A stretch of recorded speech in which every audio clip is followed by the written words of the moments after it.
পরিবর্তনশীল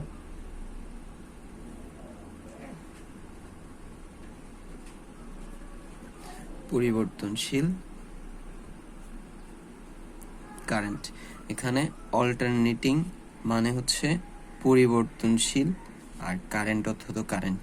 তাহলে কি বোঝাচ্ছে? অল্টারনেটিং কারেন্ট মানে হচ্ছে পরিবর্তনশীল কারেন্ট। তার মানে এমন একটা কারেন্টের মান যেটা সবসময় পরিবর্তনশীল।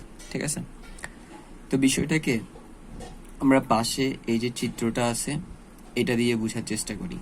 এখানে এই যে এক্স এক্সিস আছে, এটা বরাবর আমরা নিলাম টাইম, আর ওয়াই এক্সিস বরাবর আমরা নিলাম কারেন্ট। তো কারেন্টকে আমরা আই দিয়ে প্রকাশ করি। ঠিক আছে, এখানে এই যে এক্স এক্সিস, এই এক্স এক্সিস বরাবর এই জায়গায় হচ্ছে 0.5 সেকেন্ড ধরছি আমরা, এখানে হচ্ছে 1 সেকেন্ড। ঠিক আছে, তার মানে এখানে এই যে যতটুকু লাইন আমরা আঁকলাম এই জায়গার মধ্যে এতটুকু আসতে টোটাল সময় লাগছে 1 সেকেন্ড। ঠিক আছে, সো এই জায়গায় আসতে, এখান থেকে এই জায়গায় আসতে সময় লাগছে 1 সেকেন্ড। আবার এখান থেকে এই জায়গায় আসতে সময় লাগছে 0.5 সেকেন্ড। ঠিক আছে, ওকে ফাইন। তাহলে কি দেখা যাচ্ছে? দেখা যাচ্ছে যে কি সময় যখন 0 তখন কারেন্টটা জাস্ট ফ্লো হওয়া শুরু হয়েছে, তো সময় বাড়তেছে, কারেন্টের ধরলাম সময় এখানে আসছে। ঠিক আছে, এখানে আসার পর কারেন্টের মান দেখা যাচ্ছে কত? 2। ঠিক আছে, কারেন্টের মান দেখা যাচ্ছে 2। তারপরে সময় বেড়ে আবার কত হয়েছে? 0.125 সেকেন্ড হয়েছে, তখন কারেন্টের মান দেখা যাচ্ছে 4। তারপরে আবার সময় বাড়তে শুরু করলো, একটা পর্যায়ে যখন 0.25 হয়েছে তখন কারেন্টের মান আবার 0-তে চলে আসছে। ঠিক আছে, তারপরে এভাবে করে সময় যত বাড়তেছে, অবভিয়াসলি এখানে সময় ধীরে ধীরে বাড়তেছে। এই যে 0.125, এটার চেয়ে 0.25 সময়টা বড়। ঠিক আছে, তো সময় যত বাড়তেছে দেখা যাচ্ছে কারেন্টের মানটা ধীরে ধীরে পরিবর্তন হচ্ছে। সময়ের মান এখানে আমরা এটার পরিমাণ ধরলাম 0.1 ধরলাম এই জায়গায়। ঠিক আছে, এই জায়গায় যখন সময় 0.1 তখন কারেন্টের মান দেখা যাচ্ছে 2। আবার সময় যখন 0.125 তখন সেটা বেড়ে হয়ে গেল কত? 4। এরপরে এই জায়গায় আমরা ধরলাম সময় 0.2, তো সময় যখন 0.2 তখন সেটা আবার ধরলাম এখানে 2, এবার আবার 2, সেটা আবার বেড়ে সেটা 4 থেকে কারেন্টের মানটা হয়ে গেল 2। এরপর সময় যখন 0.25 হলো তখন কারেন্ট আবার 0 হয়ে গেছে। এভাবে আবার যখন বাড়তেছে, এবার কারেন্ট নেগেটিভ দিকে বাড়া শুরু করছে। এখানে ধরলাম এই জায়গায় সময় হচ্ছে 0.3। ঠিক আছে, তখন দেখা যাচ্ছে আমরা ধরলাম কারেন্টের মান তখন এটা, তখন হচ্ছে -2। আবার যখন কারেন্টের মান বেড়ে 0.375 হলো তখন দেখা যাচ্ছে কারেন্টের মান নেগেটিভ সাইডে -2 থেকে -4 হয়ে গেছে। এভাবে সময়ের মান পরিবর্তনের সাথে কারেন্টের মানও পরিবর্তন হচ্ছে, কখনো ধীরে ধীরে বাড়তেছে, কখনো আবার ধীরে ধীরে কমতেছে, কখনো কমে একদম নেগেটিভ সাইডে চলে আসতেছে।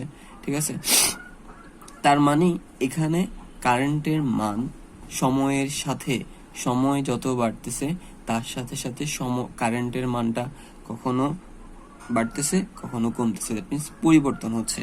যদি সময়ের সাথে কারেন্টের মান এভাবে পরিবর্তন হতে থাকে, কখনো বাড়তে থাকে কখনো কমতে থাকে, কখনো কমে নেগেটিভ সাইডে চলে আসতে থাকে, আবার কখনো বাড়তে থাকে, এভাবে পর্যায়ক্রমে পরিবর্তন হতে থাকে, তখন সেটাকে আমরা বলবো পরিবর্তনশীল কারেন্ট বা অল্টারনেটিং কারেন্ট।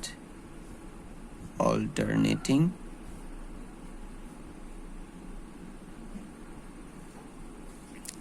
পরিবর্তনশীল কারেন্ট বা অল্টারনেটিং কারেন্ট। ঠিক আছে, এখানে এই অল্টারনেটিং কথাটা দিয়ে পরিবর্তনশীলকে বোঝাচ্ছে। ঠিক আছে, যেটাকে আমরা শর্টে এসি বলে দিই। ওকে, এবার আমরা বুঝবো সাইকেল।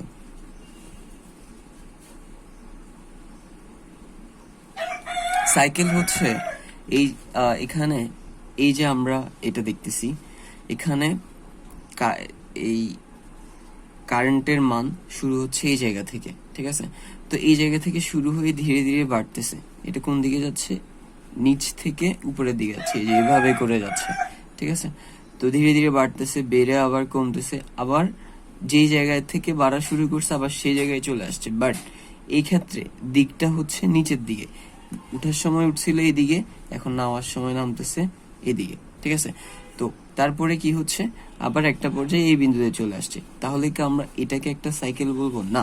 এখানে যেই জায়গা থেকে শুরু করছে সেই জায়গায় আসলে একটা সাইকেল, এটা ঠিক, কিন্তু দিকটা সেম হইতে হবে। এখানে শুরু করছে এদিক থেকে বাট নামতেছে বিপরীত দিক থেকে, তাহলে হবে না, ঠিক আছে? সো আমরা এতটুকুকে একটা সাইকেল বলবো না। এরপরে কি হচ্ছে, এটা ধীরে ধীরে আবার কমতেছে, এবার কমতেছে কোন দিকে? নিচের দিকে। এরপরে এসে একটা পর্যায়ে আবার আরো কমতে কমতে কমতে কমতে মাইনাসের পিক পয়েন্ট আসার পরে সেটা ধীরে ধীরে আবার বাড়তেছে। এই বাড়ার পরে একটা পর্যায়ে এসে যেই জায়গা থেকে এটা শুরু করছিল আবার সেই জায়গায় চলে আসছে। তো এইবার দিকটা কোন দিকে? আমরা এখানে শুরুতে দেখছিলাম দিকটা ছিল এদিকে, একটা পয়েন্টকে এদিক থেকে এভাবে করে অতিক্রম করছে। এখানেও দেখা যাচ্ছে ঠিক সেম দিক থেকে ওই পয়েন্টটাকে অতিক্রম করতেছে বা ওই রেখাটাকে। তো যেহেতু একই দিক থেকে একটা রেখাকে অতিক্রম করতেছে, তাহলে এখান থেকে শুরু করছিল অতিক্রম করা, আবার এখানেই এসে সেম দিক থেকে অতিক্রম করতেছে, তাহলে মাঝখানের পুরো পথটা হচ্ছে একটা সাইকেল। তাহলে সাইকেলের ক্ষেত্রে আমরা কি বলতে পারি? একটি নির্দিষ্ট রেখা বা বিন্দুকে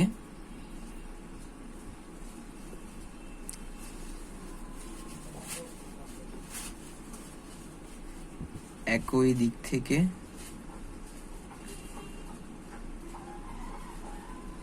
অতিক্রম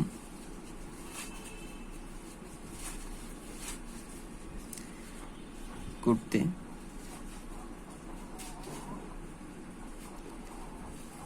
যে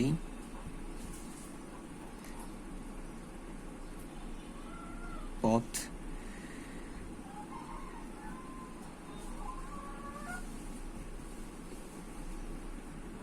তৈরি হয় তাই একটা সাইকেল, ঠিক আছে? সো একটি নির্দিষ্ট রেখা বা বিন্দুকে, তো এখানে হচ্ছে রেখা, এই রেখাটাকে একই দিক থেকে অতিক্রম করতে গিয়ে, একই দিক থেকে, যে এখানে এই রেখাটাকে এই দিক থেকে অতিক্রম করছে, হ্যাঁ, তারপরে এদিক থেকে এভাবে করে অতিক্রম করছে, ঠিক সেম ভাবে এখানে এসে এদিক থেকে এভাবে করে অতিক্রম করছে। তো এর ফলে যে পথ তৈরি হয় সেটাই হচ্ছে একটা সাইকেল। ওকে, তাহলে এখানে একটা সাইকেল হচ্ছে এখান থেকে শুরু করে এতটুকু পর্যন্ত, দ্যাট মিনস এই পুরো পথটা হচ্ছে একটা সাইকেল। তারপরে এখানে এতটুকু হচ্ছে আরেকটা সাইকেল। এবার আমরা বুঝবো ফ্রিকোয়েন্সি।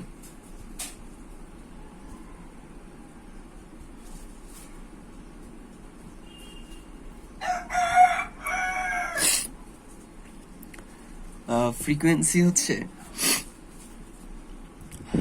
এক সেকেন্ডে কয়টা সাইকেল তৈরি হচ্ছে। ফ্রিকোয়েন্সি হচ্ছে এক সেকেন্ডে কয়টা সাইকেল, ঠিক আছে? ফ্রিকোয়েন্সিকে প্রকাশ করা হয় এফ দিয়ে। তো এখানে আমরা শুরুতে ডিসকাস করছিলাম যে এতটুকু পর্যন্ত হচ্ছে 1 সেকেন্ড, এতটুকু পর্যন্ত 0.5 সেকেন্ড, ঠিক আছে? তো আমরা ফ্রিকোয়েন্সি যেটা দেখলাম 1 সেকেন্ডে কয়টা সাইকেল হচ্ছে, এখানে এক সেকেন্ডে দেখা যাচ্ছে যে এতটুকু থেকে এতটুকু পর্যন্ত একটা সাইকেল, আবার এতটুকু থেকে এতটুকু পর্যন্ত একটা সাইকেল। সো এক সেকেন্ডের মধ্যে এখানে সাইকেল তৈরি হচ্ছে দুইটা। দ্যাট মিনস এই জায়গায় ফ্রিকোয়েন্সি এফ ইকুয়াল হচ্ছে 2, আর ফ্রিকোয়েন্সির একক হচ্ছে হার্জ। ঠিক আছে, হার্জ। তাহলে 2 হার্জ। এখানে এই যে চিত্র আমরা আঁকছি, এই চিত্রের মধ্যে ফ্রিকোয়েন্সির একক 2 হার্জ। কারণ কি? কারণ এখানে এক সেকেন্ডে দুইটা সাইকেল তৈরি হচ্ছে। এবার আমরা বুঝবো টাইম পিরিয়ড।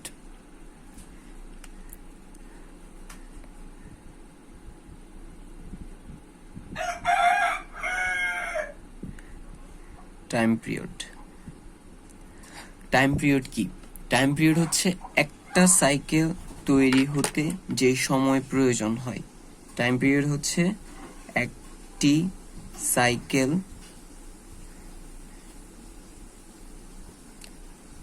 তৈরি হতে সময়।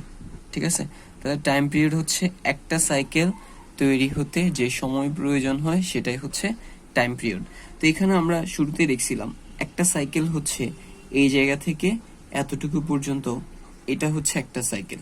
ঠিক আছে, তো আমরা শুরুতে দেখছিলাম যে এখানে এতটুকু হচ্ছে 1 সেকেন্ড, এতটুকু হচ্ছে 0.5 সেকেন্ড। ঠিক আছে, এতটুকু 0.02, প্রত্যেকটা টাইম দেয়া আছে। তো এটা থেকে যদি আমরা অ্যানালাইসিস করি, তাহলে একটা সাইকেল তৈরি হতে কতটুকু সময় লাগতেছে? এখানে 0.5 সেকেন্ড করে লাগতেছে। এই যে 0.5, এখান থেকে এতটুকু পর্যন্ত আসতে সময় প্রয়োজন হচ্ছে 0.5 সেকেন্ড। দ্যাট মিনস এখানে যে টাইম পিরিয়ড সেটা হচ্ছে 0.5 সেকেন্ড। আর টাইম পিরিয়ডকে প্রকাশ করা হয় টি দিয়ে, ক্যাপিটাল লেটারের টি। এটার একক হচ্ছে সেকেন্ড। তাহলে এই ক্ষেত্রে, এই চিত্রের ক্ষেত্রে বা ওয়েভের ক্ষেত্রে টি এর মান হচ্ছে 0.5 সেকেন্ড। ঠিক আছে, ওকে, ফাইন। তো টাইম পিরিয়ড এবং ফ্রিকোয়েন্সি, এই দুইটার মধ্যে একটা সম্পর্ক আছে, সেটা হচ্ছে F equal frequency F R time period টি, এটার মধ্যে সম্পর্ক হচ্ছে এফ ইকুয়াল 1/t। ঠিক আছে, তো আমরা যদি এটা থেকে একটু বিষয়টা বের করার চেষ্টা করি মিলে কিনা। ঠিক আছে, তো আমরা এখানে টাইম পিরিয়ড বের করছি 0.5 আর ফ্রিকোয়েন্সি বের করছি 2। এই যে টাইম পিরিয়ড 0.5 বের করছি টি এর জায়গায়, সেই 0.5টা বসাই দেখি ফ্রিকোয়েন্সি 2 আসে কিনা। তাহলে 1, আর নিচে টাইম পিরিয়ড 0.5, সেটা যদি বসাই তাহলে আনসার আসে 1 কে 0.5 দিয়ে ভাগ করলে 2। ঠিক আছে, হয়ে গেল। দ্যাট মিনস এটা ঠিক আছে। ঠিক আছে, 2 হার্জ। তারপর আমি উল্টাটাও করতে পারি, আবার টি ইকুয়াল হচ্ছে টাইম পিরিয়ড ইকুয়াল হচ্ছে 1/f। তো আমি এখান থেকে এটা দিয়ে আমরা বের করব কিসের মান? টি এর মান, টাইম পিরিয়ডের মান। তো এফ এর মান যদি বসাই, ফ্রিকোয়েন্সি আমরা দেখছিলাম ফ্রিকোয়েন্সি হচ্ছে 2, তো এফ এর মান 2 বসাই, 1 কে যদি 2 দিয়ে ভাগ করি তাহলে হচ্ছে 0.5 সেকেন্ড। এই যে 0.5 সেকেন্ড। ঠিক আছে, সো এটা হচ্ছে টাইম পিরিয়ড আর ফ্রিকোয়েন্সির মধ্যে সম্পর্ক। এবার আমরা বুঝবো ফেজ কি সেটা বুঝবো।